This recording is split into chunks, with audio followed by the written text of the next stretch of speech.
Good morning, people. Manchester United's transfer window officially opens in 5 weeks and wheels are already in motion. In this edition of Morning Paper Talk, we're going to talk about the major stories. The Real Madrid wants Diogo Dalot. Apparently 40 million is what's on the table, according to some Paper Talk report. Man United open talks of Victor Gyökeres openly. Talks begin. What is that all about? And also we're going to talk about Diallo. A new contract is on the table. But, however, if Real Madrid wants Diogo Dalot, does this open the door for no other than Alphonso Davies, the left wing back from Bayern Munich, that is also from free agent in the summer? Guys, you know exactly what to do. Please do not forget to like and subscribe. And we will be back with Mark Nurse as well.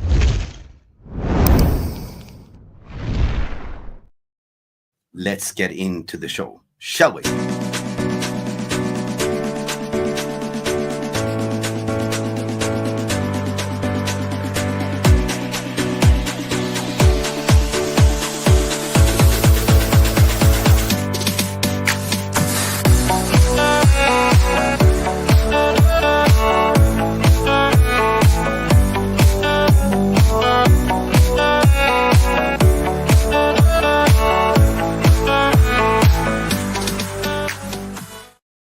Good morning, people. It's Tuesday, the day before the big clash. Arsenal, of course, and Manchester United transfer rumor mills are in full emotion. As we know, the January transfer windows open up in 5 weeks. And of course, we've been assessing the squad. Ruben Amorim has arrived. He's probably looked at the whole squad and assessing, what do I need? Do I need a striker? I mean, Zirkzee has been firing all cylinders. We've seen that Rasmus Højlund is coming in and also doing bits, but also, you know, Rashford is coming to life. Do we really need a Victor Gyökeres? 100% we probably need to have a Victor Gyökeres as well. But in other rumors, the major breaking bomb that came out yesterday was Diogo Dalot might be the sacrificial lamb. In this edition of Morning Paper Talk, we're going to talk about why. Why is it so that Man United are potentially looking to offload Diogo Dalot? And also, what about, we need to offload more, but, we need to look at what is saleable assets, pretty much. What do we have left to sell? I know we're also looking at Anthony Dos Santos, probably won't cut the mustard, but Man United need a special left wing back, in my opinion. And the thing is with Diogo Dalot, of course, he can play left wing back and play right wing back, but not really a specialist. He's not really a specialist due to his spatial awareness and his deficiency in the pockets of space when we are defending. So might there be something that Real Madrid is sniffing around together with Barcelona to offer some money for Diogo Dalot? And in the January window, that means that we can free up some funds, potentially go and replace Diogo Dalot with a better specialist left wing back. And there's some reports saying that, Milos Kerkez from Bournemouth might be an option. Why Milos Kerkez? Well, his contract is also apparently expiring in the summer 2025, together with the brilliant, probably the best left wing back in the world at the moment, which is Alphonso Davies from Bayern Munich. Now, we know that Real Madrid has also been sniffing around Alphonso Davies because Real Madrid loves that free transfer. But however, Man United can activate, pay a little bit fee for Alphonso Davies in January and get him right here. But that requires that we actually sell some players. Is there any legs in this story? We're also going to talk about Diallo with a potential new contract on the table. This is going to be confirmed also by Fabrizio Romano, which is going to dive into that video as well. But we're going to also talk about many other things. Victor Gyökeres as well. I'm excited because I certainly believe that we need a top quality striker. If we look at the firing line at the moment, I mean, Højlund is young, 21, still developing. Zirkzee is just new. And we need that more mature striker, 26, 27-year-old elk that kind of understands to run the channel, but that also understands Ruben Amorim's system. So Victor Gyökeres, according to my opinion, is a no-brainer. It is a no-brainer to get into the fray as well. Before I continue, guys, I want to say good day to everyone. Good morning. How are you all doing? Welcome into this stream. Who do we have in the comment section? There is nobody. There's nobody because my StreamYard is not working. It's not working, people, and I do beg apologies. But if you do write something, please raise your hand. Let's get right into the stories. And Mark Nurse just pulled in late as per usual. Mark, if you are there, make yourself available. brother. Otherwise, I just go straight into the story. Mark, you can stay in the background while I present the first story. That was the bomba breaking yesterday. That is the football transfer rumors. Real Madrid and Barcelona are battling for Diogo Dalot. What is this story about? This was coming out in Twitter yesterday, and this is something that potentially have legs. We are talking about a story about potentially Real Madrid going in for Diogo Dalot, battling out for 40 million, and also Barcelona. But hang on a second. You know, I got a little bit of story to tell here, because according to some transfer news, Real Madrid have made contact with Manchester United right back Diogo Dalot, a potential alternative target for Liverpool's Trent Alexander-Arnold. So we know there's been heavily reported that Real Madrid is also looking at Trent Alexander-Arnold. They've been also looking at a free transfer in Alphonso Davies, but now they're coming in to say, we really want Diogo Dalot. 40 million is according to the reports by Revilo Spain. However, this is a Spanish outlet that's linking us. So, for my opinion, does it have legs, or is it Spanish just outlets throwing it out there? But realistically speaking, Man United need to offload certain assets to buy. It's always been the case. The finances are not looking great. Diogo Dalot might be a player that is a utility player, but is not simply good enough to play in that specialist position. I want to hear your thoughts and feelings. Jolle Malmin is in the house. What are you saying? No one has said anything. They're all asleep. I don't know what you're talking about. What are we saying here? You got Ross. You got Ross saying Madrid paying 50 million euros for Dalot when they have a lineup of Trent Alexander-Arnold is a free. It's crazy. Like Dalot, Maz has taken his spot. In my opinion, the Madrid side doesn't add up this one at all. It doesn't really resonate to me as well, because as you alluded there as well, Real Madrid they are notorious not paying. Real Madrid are just simply the ones that hoover up players that are out contract, like Trent Alexander-Arnold, Alphonso Davies. Even Fabrizio Romano said it in the last podcast that there is no agreement between Alphonso Davies and Real Madrid whatsoever. So why are they now sniffing around on Diogo Dalot, and even Barcelona as well?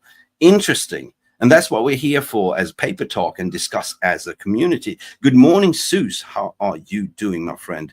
Like and subscribe 100%. Mark, if you are there, my friend, I'm going to add you to the stage. Mark, are you there? Please talk to us. What is your thoughts regarding this story, Mark? I think it's very interesting. Big up to everyone joining. Sorry, my camera is off. I actually thought we were starting in 15 minutes, so I haven't set up yet. But, the interesting thing for me is that, the transfer rumors have been going around with Diallo to Real Madrid for a few months now. And they have been interested in Diallo. I have a friend, Temba Banks. He hosts with us sometimes on the watch-alongs. Yes, he does. He already he does the Real Madrid channel. In Diallo. It's a serious interest. They are also interested in Trent Alexander, but they are not too sure that they might be able to get either one, so they're going to try for both. I think it's something that we shouldn't do. I know Mazraoui is seeming like the best right centre-back, right wing-back, but he needs a substitute. You know what I mean? Mm-hmm. If we sell Dalot, who do we have? Mm-hmm. We already only have one left back that we can possibly say is not really injury prone. He just came back from injury. The other one is injury prone. And yeah, we need defenders, bro. We need wing backs. So I don't think selling Dalot is a good situation for Man United. If we are trying to bring in Gyökeres, I think we should be selling an attacker, because it should be like for like replacement, you know what I mean? And I think maybe the reports that PSG have been contacting Marcus Rashford might be true, because they said they contacted him again this summer to find out if there's some terms or there's some possibilities of being able to transfer him to PSG either in January or in the summer. So, I mean, the Diallo thing is for me is possible, but I would hope it's not done, because we definitely need to have a team. No, fair enough. I mean, obviously, I stated it earlier to say that, we don't really have the finances, and we look at the assets that we can sell. Who do we have? And of course, Ruben Amorim has kind of assessed it. We know that we need a specialist left wing back, And I mentioned Milos Kerkez, free agent in the summer. You have Alphonso Davies, that we also know Real Madrid is sniffing around. Potentially, Florian Plettenberg was saying that Man United are very closely monitoring the Alphonso Davies situation as well, potentially offering more, what he said, that Real Madrid is prepared to offer him wages. So that might be something that they are sort of looking at the short list of candidates, and Diogo Dalot might be one of them. But I wouldn't have a problem to sell Diogo Dalot to get something better, because we know that we need a specialist left wing back. Now, if we look at the right wing back situation, we're pretty much okay. We have, Mazarawi can play that. The Swiss Army knife, 100% he can. And then we see the emergence of Amad Diallo. By the way, we're going to touch base later on in the show as well, that is about to sign his new professional contract as well, Mark. You're on mute, my friend. Are you there? Sorry about the mute. I mean, it's interesting. I think there's a lot of possibilities in this January window. You know what I mean? And I think some of the players that we are being linked to might be possible. Some of them might be more of a summer signing, like the young Giovanni Quenda, the right wing back from Sporting, 17 years old. He's already on a professional contract. He might cost us a pretty penny, but the possibility of bringing him before the summer is not really that high, because of his age, already being a professional contract. The Premier League doesn't really allow signings under 18 on professional contracts. Can this be the smoking bomb in January, that we're actually getting rid of one of the sacrificial lambs? I know you're a massive favor of Anthony Dos Santos, but it doesn't look like he's going to be surviving in the squad. I say he might have a fringe squad situation, but he's a very expensive player. It's not Ruben Amorim's player, it's Erik ten Hag's. And you also look at Diogo Dalot. So that kind of tells you the story that we are really looking for a left wing back. I mean, even Fabrizio Romano was saying that early in the pre-summer transfer window as well. Yeah, I think we're definitely in for a left wing back. The possibilities of the left wing back is there's quite a few. I mean, we've heard about Alphonso Davies, but he's probably the lowest on the list for me, because he's the least footballer, I would say, out the bunch. There's Gutierrez, we're still being linked with him. There's also the guy from Rennes, that's Adrian Truffet. All these are very possible options. You know what I mean? There's also the likes of, I think it's Theo Hernandez that we're looking at. I think he might be the best option, to be fair, because I think getting someone experienced, we can possibly develop the likes of a Harry Amas and stuff at left back would be a prime situation. You got an experienced guy and you got some young guys to come in and fill in the minutes that he needs to rest. You know what I mean? With Anthony, it's all going to be down to the performances leading into the window in January or in the summer for me. I mean, at the end of the day, I like the play. I think he has something to offer for Man United, but he's going to have to deliver on the pitch. So regardless of what I think, if he doesn't deliver, he might be moved on. No, you're right. I mean, there's one thing that we know for sure, and there's one thing that we really need is a left wing back. I mean, there's even reports, according to Sky Switzerland, to say Man United executive Omar Rada is driving the club's interest in AC Milan's left back Theo Hernandez, and we know we are scouting them heavily. There's Theo Hernandez. There is even reports on Kvaratskhelia. I can't even say his name, but also the experienced one, which is Alphonso Davies, which contract is expiring in the summer. So we might pay a small fee in January to get these players in, because we certainly need one in January, Mark. Don't you think? I mean, we can look at the bench of Harry Amas, the academy, the 16, 17-year-olds. Who else do I have? Murray as well, but the unproven entity. But then you said Quanda. Like, this is something that Ruben Amorim also did with Quanda. I brought him up from the academy, and look at him now. 100%. And like I'm saying, Zeus is saying it in the chat as well. We need two players in each position, at the back, in the midfield as well, and in attack. I think we need to stop thinking about, we have this guy so we can sell this guy. Because, I mean, at the end of the day, Amada has been doing well, but he definitely can't play 90 minutes every game. You know what I mean? There's too many games to get his best, to get him at optimal performance each time. So we're going to need a backup. We're going to need a backup for the striker. So we have Højlund. Xerxes starting to show some form. Let's see how it goes. I would like a senior striker signing, because for me, I think we need a guy who we could depend on to get us 20 goals at least per season. You know what I mean? So if we do get Gyökeres, I think it will be interesting.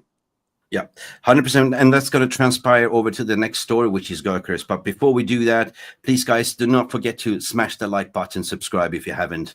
because we are having free transfer content. This is Mick Ruby and Mark Nurse, the MNNs in the house. And Mark is currently still in Manchester. Yalim, I mean, what you saying here? I am sure they will look at 1 or 2 defenders in the summer, since we are losing maybe 3 or 1.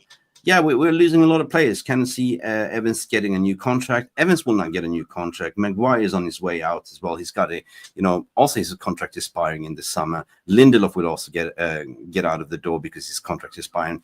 But also in the midfield, we have aging players like Eriksson, last year of his contract. So it's going to be an exciting summer.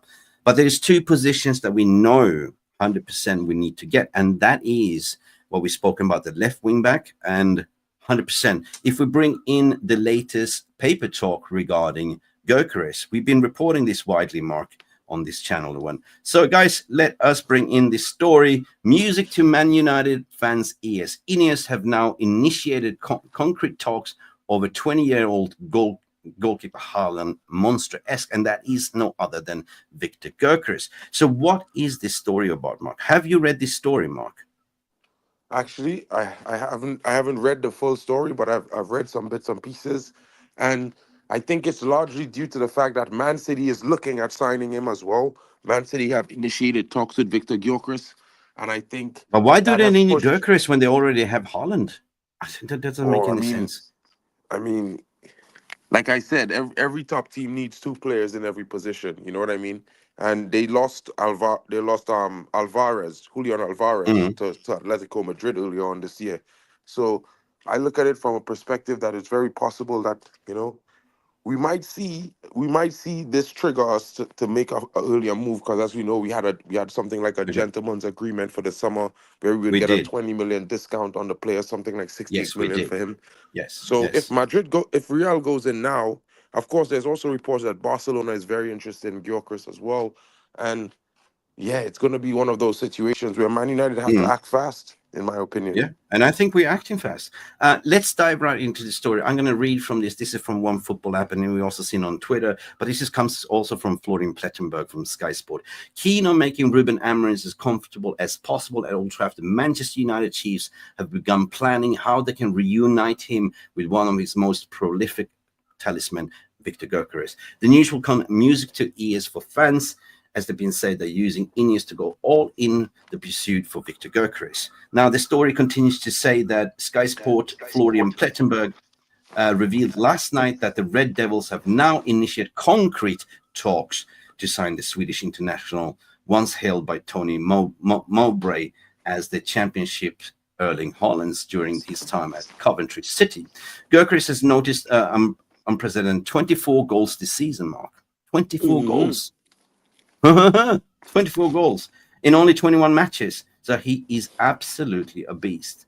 And as what you said, however, Manchester City hierarchy was seemingly left impressed that they are also hoping to get his signature. We know that Arsenal might sniffing around, but technically speaking, Mark, who has the pull here? Who has the pull? Well, I think Manchester United is going to be much more in the driver's seat, to be fair, in terms of signing the player. I think based on the fact that we have Ruben Amorim, I think it's going to be a plus. I certainly think that when it comes to Victor Gyökeres, it's going to be about, game time, starting minutes. You know what I mean? It's not going to be so much about the contract, because he's going to want to play. So if he's going to come to a club, he's going to have to get guaranteed starting minutes, whether it's be, you know what I mean, at Man United, Man City, wherever he goes. And I think having Ruben Amorim, a player, a coach who he trusts, who he credits his development to as well, it might make him a little bit swayed to Man United. But let's not get ahead of ourselves, because he might be one of those guys to say, well, maybe I want to go out on my own now and do something different. But I would say that if it's a tight race between Man United, City, Liverpool, Arsenal, I think the Gyökeres will choose to reunite with Ruben Amorim 100%, Plettenberg added that United must recuperate some funds through player sales before they can absolutely sanction this deal, which we are now seeing that we are most likely to do, right? We need to sell some players to get that creme de la creme on top. But for me, I would say that, there's reports saying that we do have a gentleman's agreement that, and also Gyökeres had a gentleman's agreement with sporting director and the hierarchy that he can go in the summer. There was a report saying that he's got a release clause on 100, but if we buy him, I think it was about 69 million euros or something like that, Mark.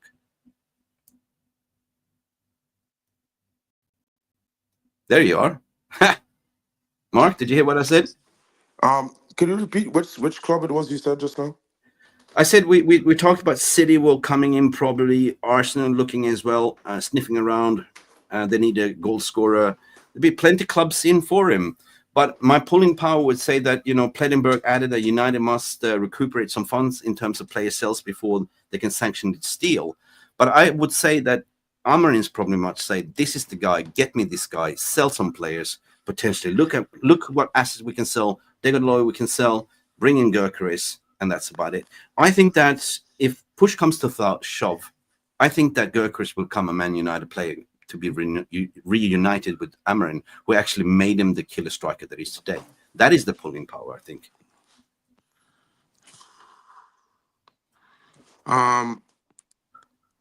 I think I'm not too sure, like, in the sense that, like, I know that we have some players that we could sell, but like I said, I think we definitely have to be selling players based on the positions that we're recruiting. We shouldn't be selling a defender to bring in an attacker, because we're going to imbalance the squad. You know what I mean? I definitely think we need to be looking at removing an attacking player to bring in Gyökeres, because we can't have Højlund, Xerxes, Rashford all competing to play at striker and still bring in Gyökeres. It's not going to work. We need to sell something. Yeah. We owe 200 million transfer next summer, so definitely we need to do something. But I believe that, when we got in Ruben Amorim, there was some reassurances to say, look, you will be backed 100%. We will not sweep the rug under his carpet, 100%. He came in, and what he's doing now is impeccable. He's assessing the squad to see where they fit and gives everyone minutes in terms of rotation. But what's to say that we might not even need a Gyökeres? Let's say for the remaining of the season, Højlund starts bagging in goals. Xerxes starts bagging in goals. You bring in a Cheeto Martin that's apparently also going to get signed a new professional contract as well, which was reported by Fabrizio Romano. We might not even need it.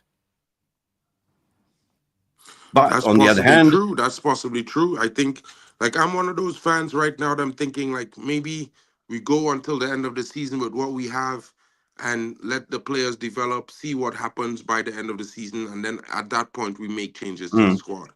But I mean, at the end of the day, I might think like that, but the seniors might not be in the same interest as that. You know what I mean?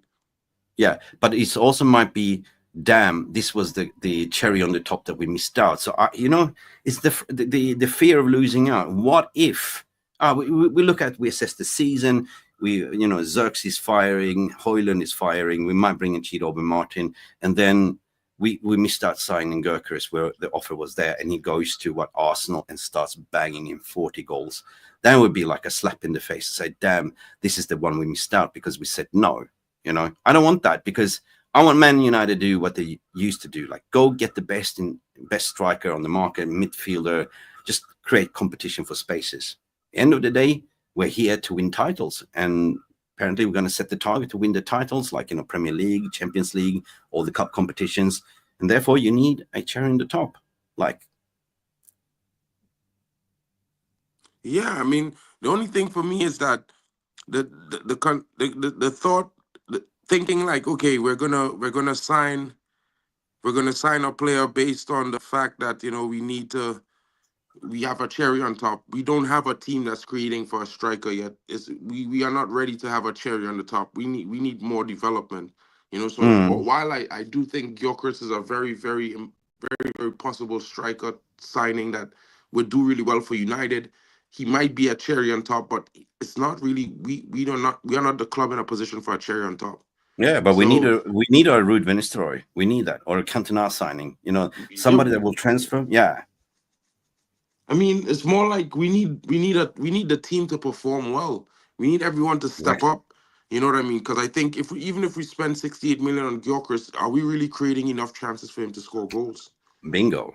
And this is what he said in a press conference. Like, you know, he was asked about the strikers, do we need reinforcement? But he said at first you need to look at the overall team performance and improvement in order to sort of, before you even get the cherry on the top, everyone needs to score goals and service the striker.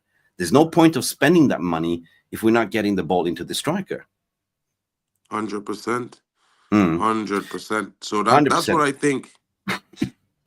So you got Rose coming in with a comment, with the raw comment. I think we could hardball Sporting on Gyökeres. He wants to be here, but we are probably going to be making multiple deals with them over the next few seasons. Quenda, Diamonde.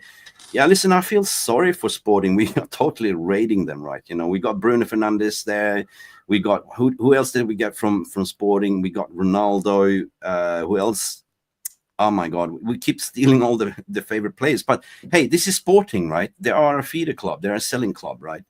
And potentially Quanda as well, like, you know. Yale Malmin is saying, I think that he will go for Obi Martin from the youth team instead. Since we owe so much money, we'll be lucky to get 1 or 2 players in the club. Might be so. We don't know, you know. We've seen reports before, guys, that we don't have money, and surprise, surprise, magically we pull the rabbit out of the hat, like, you know. However, this is all positive. Lindelof is going to go. There's going to be some wages also be freed up, like, you know, Ericsson is going to leave, high wages. We will sort of get Casemiro out of the club, 300k a week. You can also look at the wages, like the wage bill is to go, and that wage bill can also be utilized for transfer market as well. Please do not forget to smash the like, people. Let's dive into a story from Fabrizio Romano to the stage. This is regarding surprise news that we are looking at 2 Manchester United players to sign the senior profile contract. We're talking about Amad Diallo, the most improved player under Ruben Amorim, and it's criminal that we left him in the fringes. Ten Hag didn't want to play him, although he was mentioned twice as the player of the month, but still was sniffing the bench. But now you can see that he's been most developed, and Man United are rushing in to get him a contract. Mark, are you ready for the latest bomba from Fabrizio Romano? Let's bring allora Fabrizio. Let's see. Fantastic too is Amad Diallo. And if you are following the channel, guys, you remember that before the summer transfer window, I told you how 2024, so this year, was going to be crucial for Manchester United to extend the contract of Amad Diallo. Why? Because the current deal expires in summer 2025, so in June at the end of the season, but Manchester United also have an option, a club option into the contract is only for Manchester United. So it means that it's going to be activated, it would be activated to make the contract valid for 1 more year, 2026. But what's the point? Manchester United in the summer, when Amad Diallo changed agents, because Amad around July, August signed with new agents, basically what Manchester United did is to restart the conversations with new agents. They had very positive feelings because Amad is very happy at Man United, and Man United as a club are very happy with Amad. But then there was that moment between September and October when Erik ten Hag was not playing Amad anymore. You remember his face, if I remember well, was the game against Fenerbahce. Yeah, you remember the long horse face, did you, Mark? That was criminal. Yeah, man, seriously. So the story here is he's changed agent because he wanted the agents to push for a new contract. He wants to be at Man United. He's been working his socks off to prove. He's been going on a loan. And then we saw him, like, you know, again, player of the month twice. And then the long face was left out of the squad. Ah. Amad was not playing, Amad was not a starter, Amad was no longer trusted by the technical staff at Manchester United, so it was quite a difficult moment. And that was also having an impact on the contract talks. That's why the new contract of Amad was not signed yet, because the situation with the coaching staff was probably not the best one. They were not trusting him. Obviously, Amad wants to play on a regular basis. Now, new coach, Ruben Amorim, he absolutely loves Amad, he absolutely trusts Amad, and Amad is very happy at Man United. Amad loves Man United as a club, as a management, they love him. And so what I can tell you is that contract talks are advancing very well now between Amad Diallo and Manchester United. Sources believe that this deal could happen before the end of the year. So this month, in December, so Man United would not even need to activate the option for 1 more season, 2026, but directly sign a new long-term. So no extension, just go directly for a new 3-year deal. What's your thoughts? I don't know. I think I'd do the extension to see how it goes, to be fair, because I feel like, some of these players, we give them a big contract. Sure, they've performed to deserve the contract in the season previously, but then that season begins and their form drops off. You know what I mean? But the way I see it as well, Mark, is that Man United see him as a future. Amorim really likes him and wants to sort of solidify him for the next 3 years. I mean, important player. I see him as an important talent for the team. To be honest, I'm gonna be really honest. I see him as an important talent, but they haven't won us anything. You know what I mean? No, they haven't won anything. No. They haven't done anything. They're having a good rich vein of form so far. Right now, we're starting to see some consistency, some good performances. I want to see it more consistently before I'm like, okay, you're an important player for the future. I can hear your sentiment, and I understand totally what you're saying. Like, just trigger the 1 year extension, to not get too giddy, to not get too much money, so you don't drop off the face of the earth. But I don't think that he's that kind of player. He's not the player that would, he's not selfish player. You can see that he services passes to the teammates instead of shooting. I mean, this is the future, according to Diallo. I mean, Ahmad is the future winger for Man United. He deserves a new contract, and I think he deserves a new contract. He's been knocking on the door. Let's continue to hear what Fabrizio has to say furthermore. Deal with Amad Diallo, and that would be a really important news for Man United, but very positive feelings. Again, Amad is very happy there. Amad is happy with the new coach. The new coach is happy with Amad. The management is excited by the potential of Amad Diallo. So the feeling is very positive to make the contract extension happen very soon. On Manchester United, remember what I told you in the past few days. Also, Chidobe Martin, who turned 17 last week, signed his first pro contract at Manchester United. He joined in the summer from Arsenal, now turning 17, and first pro contract at Manchester United, another talent that they really, really trust. So, we have a double signings here. Like Chidobe Martin signed his professional contract with Man United. So, this is United looking at the future. And Ahmad as well. You can say what you want. But at the end of the day, we are not we're not Man United. We're just fans of the club and reporting on the news. No, I want to course on this too. Yeah, no. Listen, it would be, somebody said here, Yolim Amin. Tell me after 12, right? Because I tell him I'm in London, right? Yeah. No? Yeah. So I think when I tell him I'm in London, after 12, he mean 12 o'clock this time, right? Yeah. So he said, but he sent. He sent him 11. Okay. All right. Mark is on in the Simbin. He's talking to his government there. But I'm going to continue because Mark is just unmuting himself. Like, for me, in my opinion, the youngsters are the future. I think that giving Amad Diallo a new contract instead of giving him an extension sends a message that, you know what, we trust you. You've been working hard. You deserve this contract, and you're not selfish at all. Like he's the most improved player under Ruben Amorim so far, and Ruben is looking at players like Obi Martin as well. By the way, it's been given a new contract, and Yali is saying, I think if we go for Obi Martin from the youth team instead, putting him on the bench, we have so much money. Imagine the long face of seeing Obi Martin on the bench against Arsenal over the weekend, or potentially like in the FA Cup, because we've been drawing Arsenal in the FA Cup on January as well. I think he's the future. Like, we have so many good players in the future that we can sort of rely on.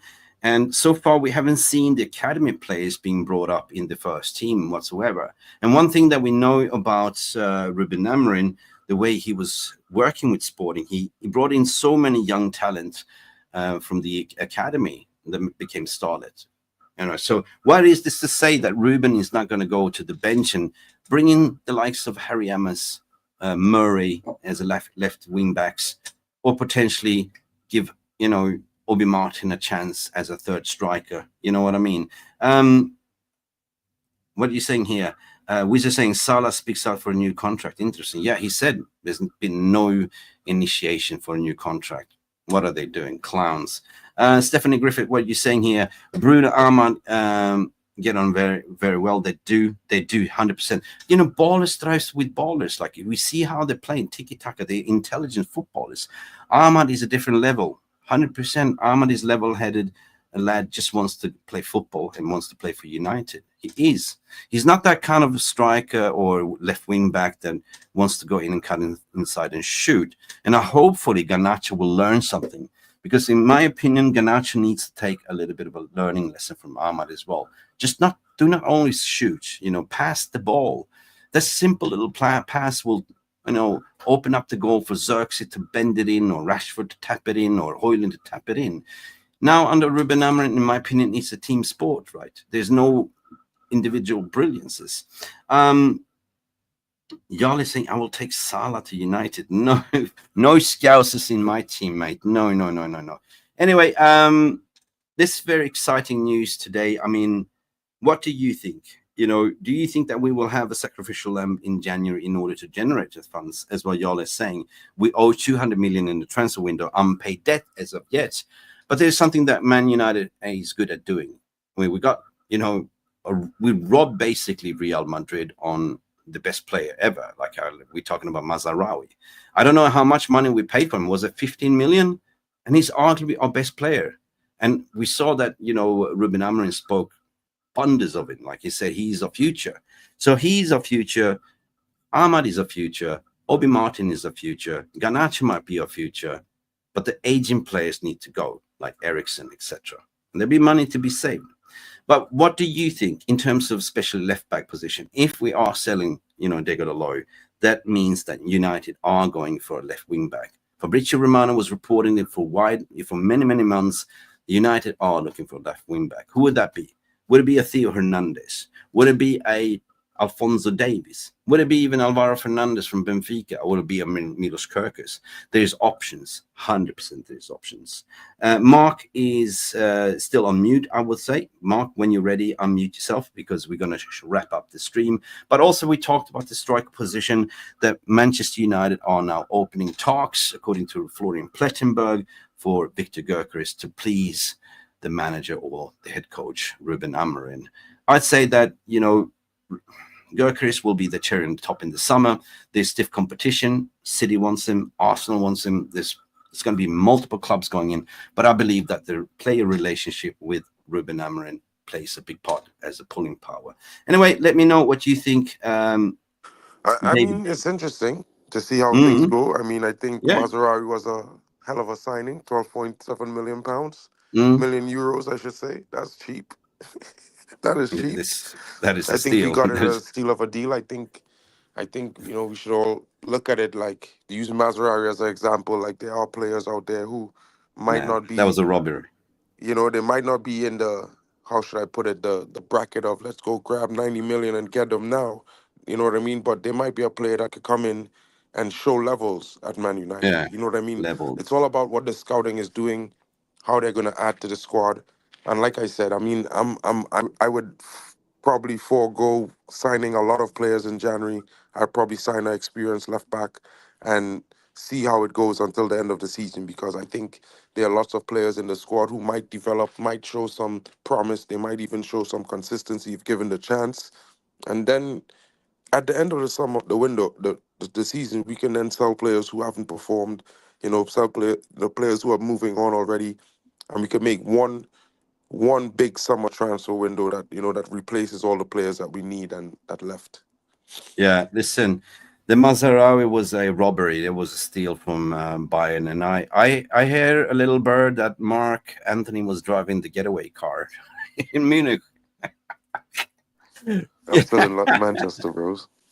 Oh yeah, but back then you were driving the getaway car. Get into the car. Let's go. You drove into Manchester. I was flying the plane. Yeah, really. No stops. All straight to Manchester. No stops. Yeah. Thank you everyone for tuning in. It's been we gone 10 minutes over time, but that's the reason why Mark is always late. My papa always said, all the fine guests always arrive late. And if you look at Mark's middle name, he's always late up. Anthony Moles. Mark, you're still in Manchester. When are you flying back home to Germany, to Dortmund? Yeah, I'll be in Germany tomorrow night. Fantastic. You'll be there for Arsenal game. Mark, I haven't heard your score prediction regarding tomorrow. A lot of people are getting giddy. I saw Stu Woolley in Mark, Jarvis's corner yesterday. He was all bouncing around. When I saw Elienteno, Peter was saying something really special. When Elienteno says something positive, that means something is happening. I believe that Arsenal has more riding on this one. You know, they need to win. You know, we don't have any pressure, right? If Arsenal win and loses tomorrow, the title race is pretty much impossible, right? What do you think? Do you think that Man United can go in there and just play relaxed football and just get away with it? Do you think that Arteta will overdo Arsenal United is never really a relaxed game. But what I will say is that this is a different system. This is a different formation. And they might be thinking, you know, well, we beat Sporting Lisbon, so we're going to beat Man United. I mean, they're playing the same way, blah, blah, blah. But I think it's going to be a different situation. I actually think that we're going to flip that score at the Emirates last season. You know, it was 3-1 to Arsenal. It's going to be 3-1 to Man United tomorrow. You know what I mean? And when you could laugh now, but when we win, no, I'm tomorrow, not laughing. I will be here. Listen, I'm going to clip this. I have a sneaky feeling that we're going to do a number tomorrow. I just have a sneaky feeling that we haven't won at Emirates since 2019, but this is now back. I feel excited about this. Is the rivalry? It's back, right? We can go in there and destroy the title hopes because they have more pressure on to win, to chase Liverpool. But we, on the other hand, we're just 4 points away from top 4. If we win tomorrow, imagine the bounce. Imagine, right? If we win that, and then on the weekend we have Nottingham Forest, and come Christmas or come end of the year, New Year's, barring how we started, we might be even in top 4. This is what I want to see. I want to see. I don't care. If we lose tomorrow, it's fine. But I judge it on performance, not on the result. I mean, it's going to be an interesting game, to be fair, no matter how it goes. I think at the end of the day, it's going to be one of those things where, you know, I would like to see United win 100%. You know, I'm always going to predict a United win, no matter what. I will always predict a United win. But at the same time, I feel like it's going to be a situation where the team has to come out and want the victory. They have to want to perform well, you know, and nothing we can say is going to change what happens in the game, really. We can only just support them and hope that they perform well. Arsenal is the team to beat, let's be honest. But I think Man United has enough to get the job done. Yeah, I mean, it's so unpredictable how we're going to line up because one thing we know that Leach is not going to be in the team. He's suspended due to 5 yellow cards. Same with Kobe Mainoo. But Kobe Mainoo has been out injured, so we're not going to miss him. I think in the midfield, we need legs. We need, you know, physicality. One person to stop there is 100% Odegaard. You got to stop him, but also you got to stop Saka. Now, the person that has a good track record against Saka is Dalot for some reason. Sorry about that one. Big up. But, yeah, look, even if we're going to play a 3-4-3 system, you might see a more pragmatic one. We are kind of letting them have a little bit of a ball, but we will hit them on transition. Because one thing they hate is Marcus Rashford pace. You know, they hate pace. So we might see, because Ruben Amorim is an expert to attracting, sorry, to soaking up the pressure, and all of a sudden you just ping the ball, open up space to Diallo, because everyone will run to the left-hand side, and then all of a sudden, ball over the top, boom, free space, Diallo, Rashford running at the goals, bam, barabish, barabosh. Anyway, I'm excited about tomorrow, Mark. So looking forward to see you tomorrow, man, and safe travels, my friend. 100%, bro. Yeah, it's going to be an interesting one. I think I'll join you guys on the watch along and see how it goes. For me, it's going to be 3 a.m. in the morning, so I don't think I'm going to do the watch along. And plus, I'm still nursing this flu and fever. But you can't be sick when Man United are doing bits at the moment. It's just generally positive feeling around the club at the moment, and this comes down to Ruben Amorim. 100%. Big up, Mark, and good luck, whatever you're doing for the rest of your afternoon. I know you have an important call, so best of luck, my friend. Break a leg, and thanks for coming in, my friend. Big up to everyone. Hope you have a great day. Thanks for having me, Mick. And big up to the VR Rumors. Hope you guys have a wonderful day yourselves. I will do.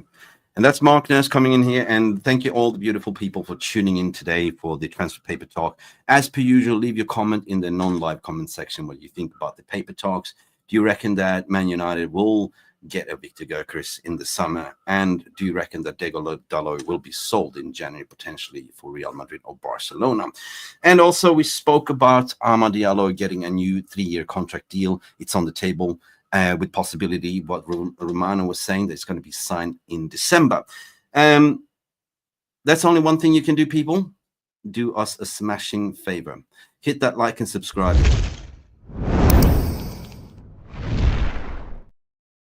And we shall see you to the next video. Glory, glory, Man United. Peace, love, and go banana.